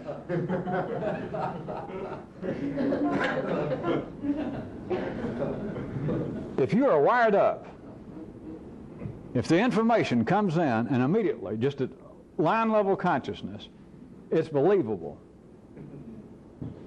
then don't. The only way it's believable is it's dead. I'm just giving you several. These are not, in a strict sense, parallel and synonymous. There's different views of it. If it's believable, it's dead. If it's believable, it is rooted in the past. If it's believable, it has been handled. If it's believable, it is flawed information. If it's believable, life has allowed large numbers of people to have this information, and therefore it's useless. Not because I say it is, but you've got to begin to see. Because all this information that's been available that you can find anywhere, did it satisfy you? You small handful of people. You naughty people, you. Did it satisfy you? Did you read at least some portion of all the great books of the Western world? Did you read all the great occult books going through the 60s and the 70s or wherever you were? And?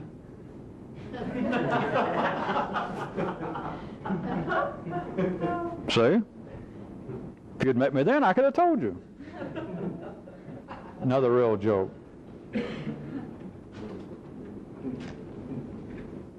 So what do you call this song and dance? It's just barely believable. And if I may be so humble, what modicum of talent is involved with this is taking that which is unbelievable, taking that which is absolutely transonic information that is faster, is parallel information that is faster than words, is information that is based upon a more complex dimensional description of reality, and I've got to pull it down, break it apart, and almost make it believable. Almost. Not to many people. It's not just a one-way street. It's not me just having the ability to force this on people. There's got to be those few people that have almost the ability to hear it. But by now, even you newer people should realize that this just continually verges. Or maybe some of you have been around that you're too far gone, so I'm not trying to make you continually believe that you don't have it yet or have your hands on it, comma. You remember where I was? That it just stays on the verge, though, from ordinary view, of just barely being believable. Just some of it's almost believable. Or it's like I'll make a joke or start telling along one line, and some of you will nod like, oh yeah, that's pretty good. And then suddenly, and many times, you just shut down. You can't go any further with it. And then every now and then, it's like I get you one step further, that which you would have found unbelievable X nights ago, X weeks ago, now it's like I got you one step further of something that some while back you would have gone, no. Your system would have just shut it down, just cut it off. And now it's like you would go one step further. It's a softening up, beating on your solar plexus, slapping you around against the ropes, wearing you out. That's all a nice picturization. Of course, it's not true. If it's believable, then don't do it.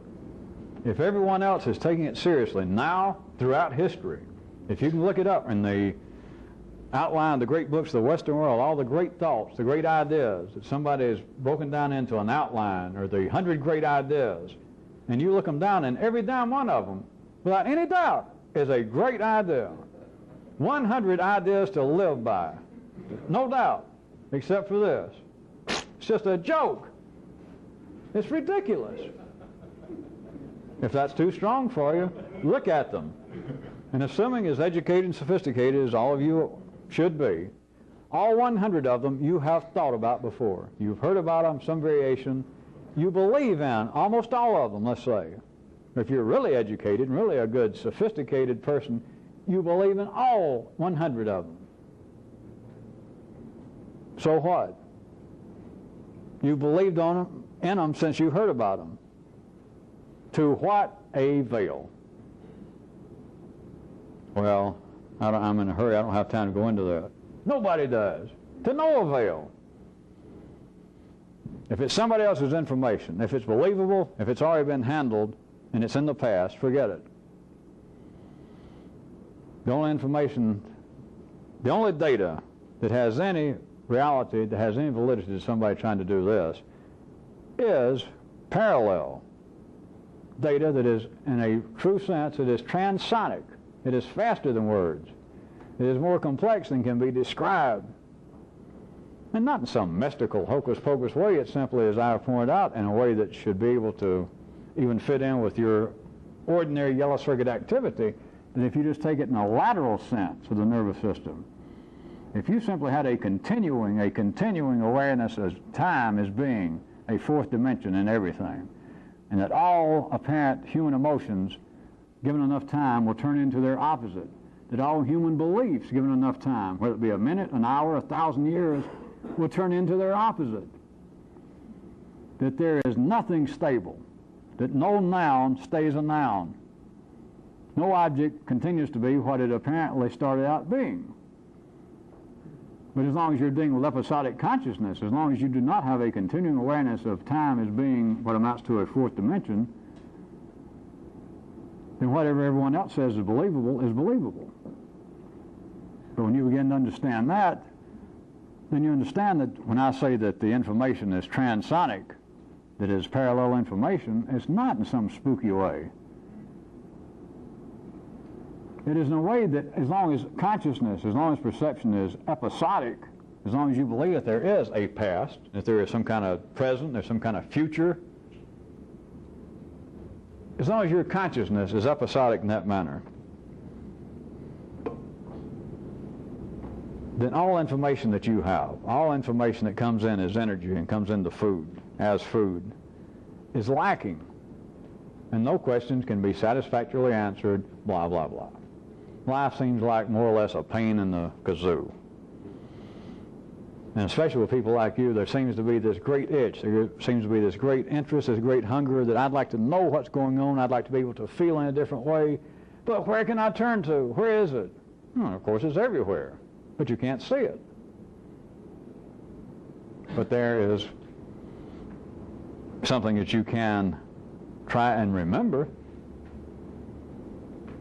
and not on the basis of faith, or not as that is some little piece of a dogma I'm trying to slip in on you, is if you had any real use for the past, you would look and see that everything that you've ever believed, everything that seems to be believable, everything that everybody else says is believable, everything that superior people, people that you respect in history, said was believable, all of that, what damn good has it done you?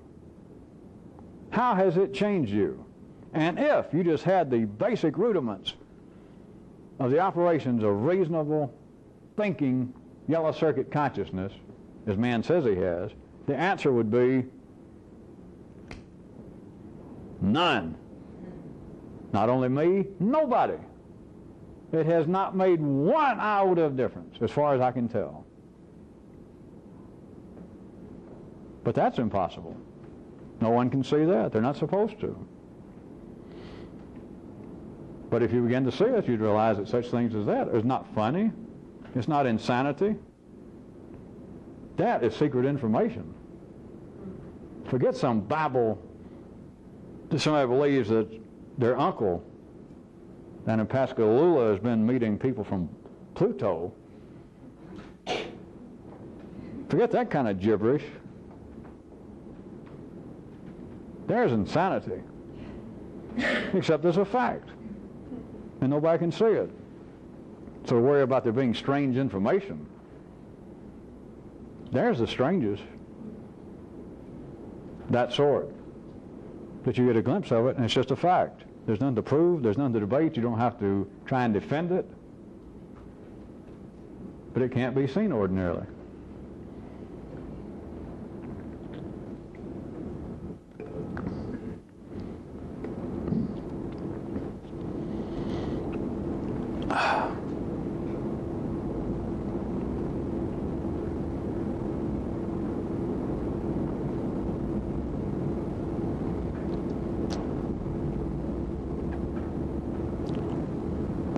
Tell me when we got 5 minutes. I got an epilogue. All right.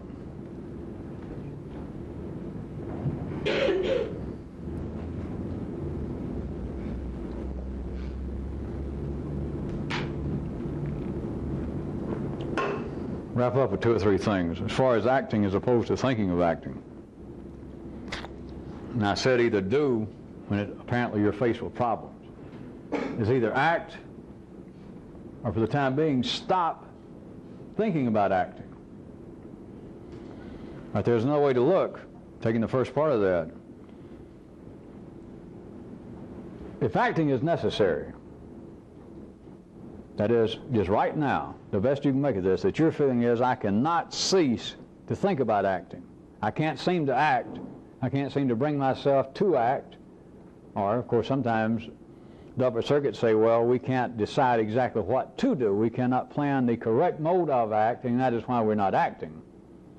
Now, that is absolute misinformation. As far as the revolutionists are concerned, just believe me. To believe that I need to act, but I don't know what to do, is keeping me from acting. That is gridlock of the most mundane kind at city level consciousness. It just simply is unworkable. You've got to ignore that. So if it comes a time, you're aware of the fact that it's necessary for me to act. Of course, that's going to be on the basis that you have already felt that way about something. But you just confront with the fact I cannot stop thinking about acting, and just everything in me tells me I should act. and I never have acted on this situation, this problem, etc. When it's necessary to act, you've got to go ahead and act even if the upper circuits are telling you it's futile. You've got to act. I don't care if all the reason of your established consciousness, apparently the reason of all of your experience, if everything in you says, I don't know what to do, and if I just go ahead and act, or even if there is one possibility, I guess I could do this, but it's futile. I've tried everything else with him. I've tried to get him into counseling. I've tried to threaten him. I've tried to do everything.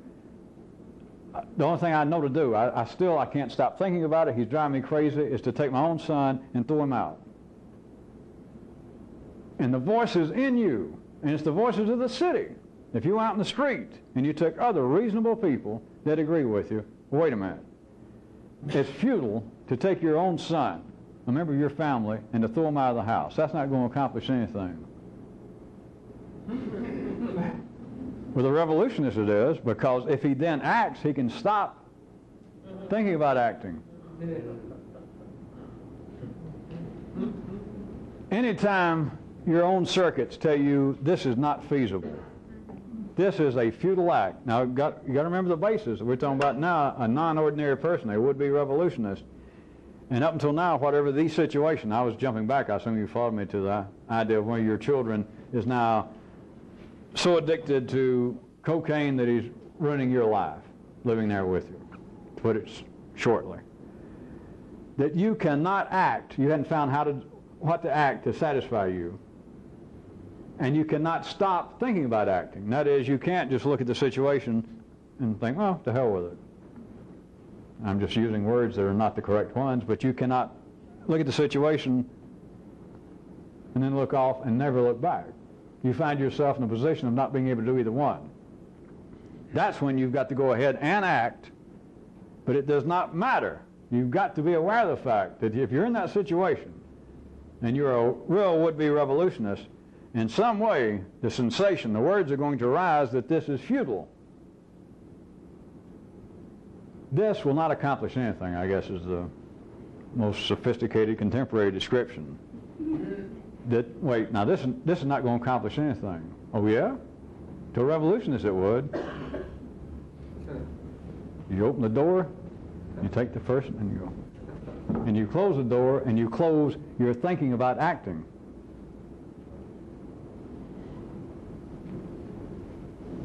A would-be revolutionist can solve any problem, but he can solve problems in ways that are considered to be, how shall we put it, or have I already put it enough? They're not just insane.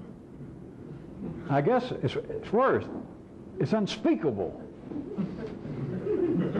If I was talking to people in the city, if I was out on a street corner, if I was really deranged, and I was out trying to tell ordinary people this, and to tell them, well, wait, if it gets down to it, and you were this kind of unusual person I'm trying to talk to you about, and you couldn't do anything else with somebody, like your own child, you would say, door, read my lips, door, go, G-O, and you would lock it from the inside.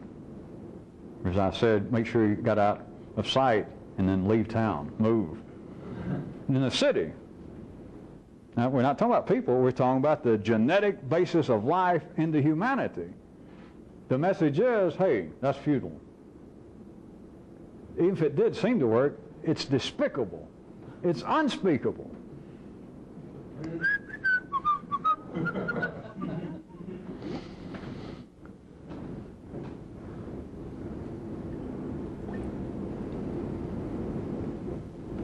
If you're going to do anything, if you're ever going to change your life, if you're going to satisfy, if you're going to begin to feed this hunger that drug you here in this dangerous position, it's just a joke, then you have got to take over the leadership of the dance with your partner. This thing that seems to be the ambiguous nature of you, this dichotomy of you and something else, that you can never seem to make a decision, that you can't seem to absolutely step from here to there. That's what I, of course, am referring to right now as the dance within your own partnership. You got to lead. The question about which you has got to lead is which you can hear me say that. Which you is bringing you here. You have got to lead the dance, period. No qualifications. No, well, I'll lead part of the time. I'll lead sometimes, but sometimes he has a good thought now and then. You got to lead, period. If you're ever going to be a leader in a dance, if you're going to be the leader, let's jump back to my picturizations of the revolution in the city and all of that. Apparently talking about out here, which of course I'm not. But if you're going to be a leader, there are a couple of good qualifications I'll point out that do not fit into ordinary city consciousness comfortably. That is, a good leader has got to be distant from the people. If leader didn't make it strong enough, tyrant. And that's what you're attempting to be, to you, not to anybody else. A good leader has got to be distant from the people. You cannot be too familiar with the people, or you can't push them around.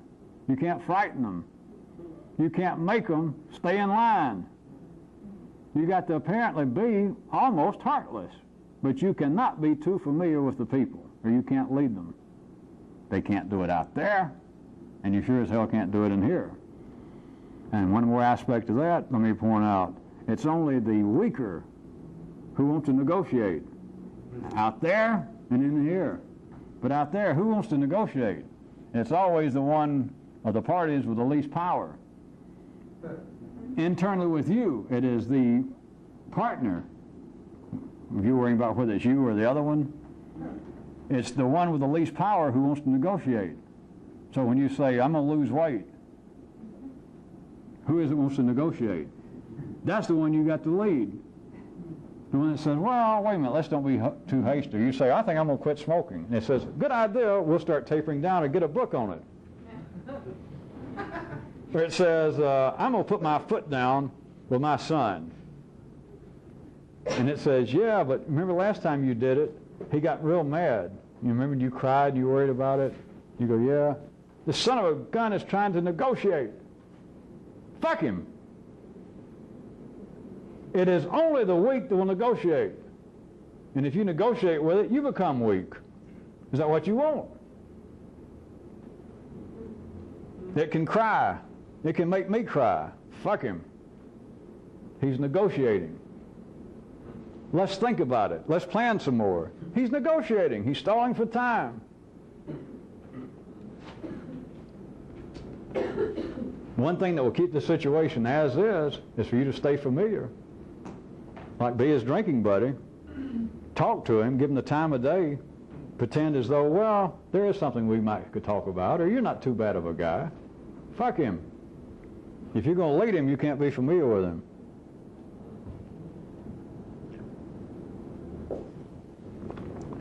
A king, if he's going to stay a king and keep his head, literally and otherwise, does not go out and hang around in the neighborhood pubs. A tyrant does not go out and shoot pool with the guys. That's part of, back in the city, the whole thing of big old mansions, big old substantial palaces, big government buildings, big hallways, big thrones, big old costumes. The whole thing is spatially, among other things, to keep the leader away from the people. That you can't talk to the king unless you give him permission. You can't look at him. You have to come at him sideways. You can't say anything unless he asks you. He is not one of the guys. And if he has you picked up, for some reason you get caught up in some kind of roundup, you do not negotiate with him. You don't say, well, hey, I'm going to quit hanging around street corners and spitting in the street if you'll put me on a pension. We got 3 minutes.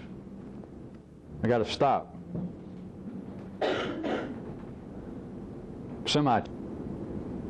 Quick excursions.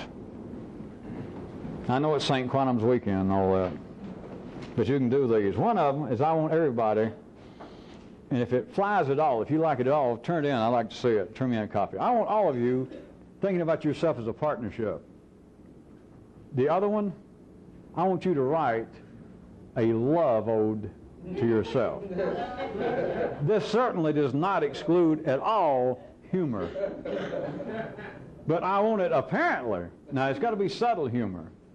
If it's going to be a satire, which whether you know it or not, it's going to be one anyway, but you may not understand, it's got to be subtle. On the surface, it needs to be an ode of love to, oh, great, whoever you are, Melvin, Bernard, Brunhilde, and I want you to sing the praises of you. Not excluding a certain amount of, as I said, it's actually inescapable humor if you know what you're doing. But do it. But do it based upon the established feelings between you and the partnership. I don't mean make it up, but actually sing the praises.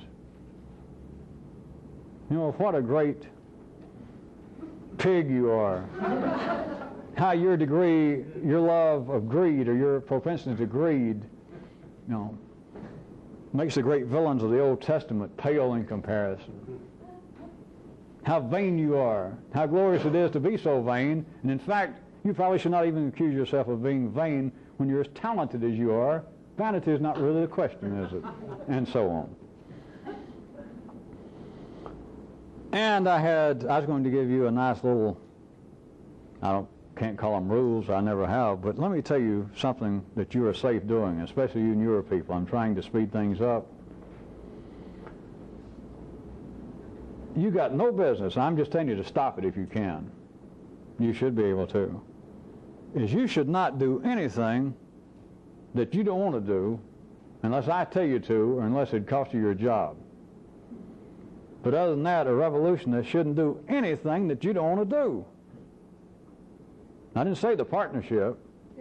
I said you. And the way you know it's you, if you decide not to do it, there's something in you want to negotiate. If it does, fuck it. That's proof positive. But you got no business. I don't care the circumstance. I don't care how long you've been married or living with somebody. I don't care how tied up you are with your mother and she's been dying, or your father's been hanging on with some disease for years. If they die, I will hurt as if I know it. I'll hurt just like you would have died. A piece of you died temporarily.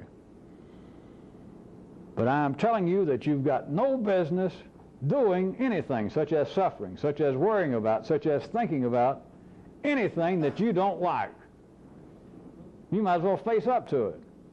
You got no business doing it. You should not do anything you don't like unless I told you to, or unless it might cost you your job. I just had to throw that last one in for any of you people that might still be flakier than I have yet to notice. Don't do it. Why? Why would you want to? Why would you stand to? If I could enforce, or if I wanted to try and enforce such absolute rules and tell you that I want some kind of report, I'm going to follow some of you around, I'm going to come over and live with you for 2 or 3 days, make sure. And I know that almost all of you have some piece that immediately will rebel against that, or say it's not possible at the very least. Not feasible. But it is feasible. You're just not built to do it. You're not equipped to do it. You're not wired up to do it. But you shouldn't do anything that you don't want to do. Just period. Just except for the exceptions. Unless I told you to, which is always temporary. Then you find out that it wasn't even what you thought anyway. Or unless right now it cost you your job, assuming that you got to keep your job. But other than that, don't do anything that you don't want to do. Fill it in with anything you want to. I mean, that's fill in the blank. Whatever it is, just don't do it. Why should you? I'm not running a school for martyrs.